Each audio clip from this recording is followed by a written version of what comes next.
শ্বাস নিতে কষ্ট হচ্ছে, নাক দিয়ে পানি পড়ছে, কাশি হচ্ছে। আপনার বাছুর কি একুট নিউমোনিয়াতে আক্রান্ত?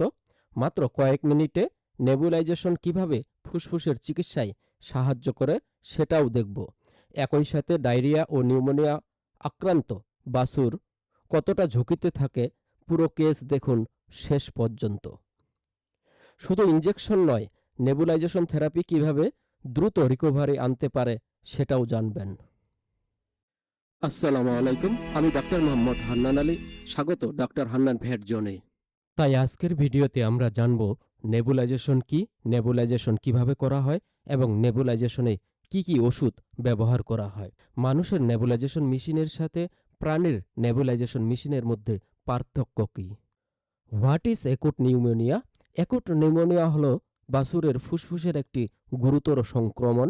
এতে ফুসফুসের বায়ুথলি বা এলভিওলিতে প্রদাহ সৃষ্টি হয়, ফলে বাছুর পর্যাপ্ত অক্সিজেন নিতে পারে না।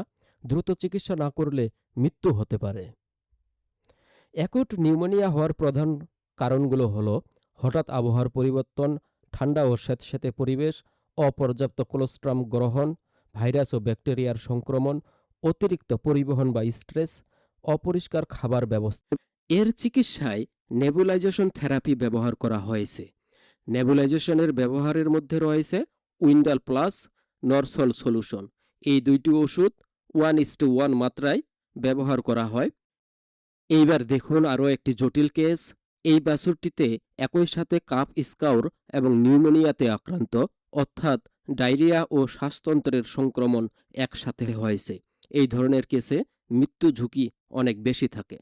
এর প্রধান কারণগুলো হলো ভাইরাস, ব্যাকটেরিয়া, অপরিষ্কার পরিবেশ, কোলোস্ট্রামের ঘাটতি, দুর্বল রোগ প্রতিরোধ সক্ষমতা। ডায়রিয়ার কারণে বাছুরের শরীর থেকে প্রচুর পানি ও ইলেকট্রোলাইট বের হয়ে যায়, ফলে দেখা যায় ডিহাইড্রেশন, এনার্জি লস, দুর্বলতা, চোখ বসে যাওয়া, শরীর শুকিয়ে যাওয়া এবং একই সাথে নিউমোনিয়া থাকলে অবস্থা আরও জটিল হয়ে যায়। আর এই ধরনের চিকিৎসায় মূল চিকিৎসার পাশাপাশি নেবুলাইজেশন থেরাপি ব্যবহার করা যেতে পারে।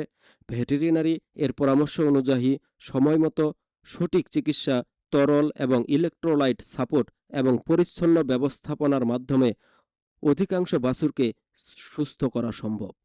ভিডিওটি ভালো লাগলে চ্যানেলটি সাবস্ক্রাইব করে আমাদের সঙ্গে থাকবেন, পাশে থাকবেন, বেল আইকনটি বাজিয়ে রাখবেন। এখন আমরা নেবুলাইজেশন কিভাবে করব। নেবুলাইজেশন সাধারণত হিউম্যানের যে মেশিন রয়েছে সে একই মেশিন দিয়ে বাছুরকেও নেবুলাইজেশন করা হয়।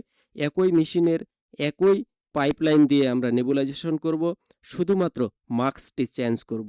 যদি ইনস্ট্যান্ট কোনো মাস্ক না পাওয়া যায় তাহলে বোতলের সামনের অংশটি কেটে মানুষের ব্যবহারের জন্য যে মাস্কটি রয়েছে সেই মাস্কটি আউট করে আমরা বোতলের সামনের অংশটি ইউজ করতে পারি।